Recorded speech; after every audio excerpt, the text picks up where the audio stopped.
Hello and thanks for joining us from our studios in Israel. I'm Aaron Porras here with ILTV's Morning Brief. The largest Israeli government in history sworn in today. Israel's landmark emergency rotational unity government finally taking its seat, bringing an end to a year and a half of political gridlock. 36 ministerial portfolios handed out after a boycott of the inauguration ceremony Thursday delayed once again the long-awaited formation of the coalition. To remind you, the Prime Minister's Likud party saw a pseudo-mutiny after two disgruntled MKs refused to attend Thursday's ceremonies, upset about not being given a ministerial position. Netanyahu reportedly spending the weekend calming tensions within his ranks after other ministers joined the chorus of complaints. To a developing story now, Chinese ambassador to Israel Du Wei has been found dead this morning in his home in Herzliya, just outside of Tel Aviv. The foreign ministry is confirming that the 57-year-old ambassador has passed, but Israeli ambulance service, Magen David Adom paramedics, are reportedly treating the death as a heart failure. It comes just 2 months after Du Wei arrived in Israel, beginning his stint as ambassador. We'll have more details on that in our Israel Daily broadcast. Slight gear change now. It's back to school this week for most Israeli children after 2 months of homeschooling in a bid to slow the spread of the coronavirus. It comes against the backdrop of 19 new coronavirus cases, bringing the total to 16,608. The death toll sits at 268. Emotions are high today, with parents sending their kids back to class in most areas across the country, except for those in areas with high rates of coronavirus infections, which will remain at home. And for some, the return to studies couldn't have come sooner.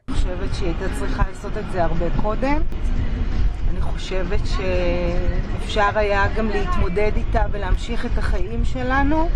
גם אם הקורונה נמצאת פה, לא הייתה שום בעיה. אני חושבת שההיסטריה היא מוגזמת. The rules are supposed to be strict with students made to wear masks in open areas, and for some years, in class as well. Plus, they're supposed to keep 2 meters distance from one another, but we are not seeing pictures of that this morning with these excited reunions and some resistance to the rules. It's been a rocky start for some areas, though. One school in Rehovot, some 16 miles from Tel Aviv, sent everyone back home after a teacher tested positive for coronavirus last week. 52 students and school staff were sent back into isolation, and this comes as 3 children in Israel were released from hospital over the weekend, believed to have been infected by a Kawasaki-like disease thought to be linked to COVID-19. After several other such cases of this around the globe, including the death of a 9-year-old boy in France, the World Health Organization is continuing studies on the condition and its suspected link to coronavirus. האמת היא שיש לי עדיין חששות, פחד, אבל הניהול של הבית ספר שלנו מעולה ואני סומכת עליהם, אבל יש פחד לדבק על הווירוסים שעכשיו, זה עדיין מסתובב.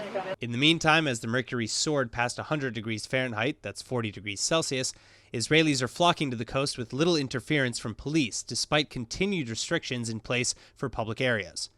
Next to open will be restaurants and bars, but there's some confusion still as to when that will be. Some ministries and municipalities indicating later this month, while others point to June.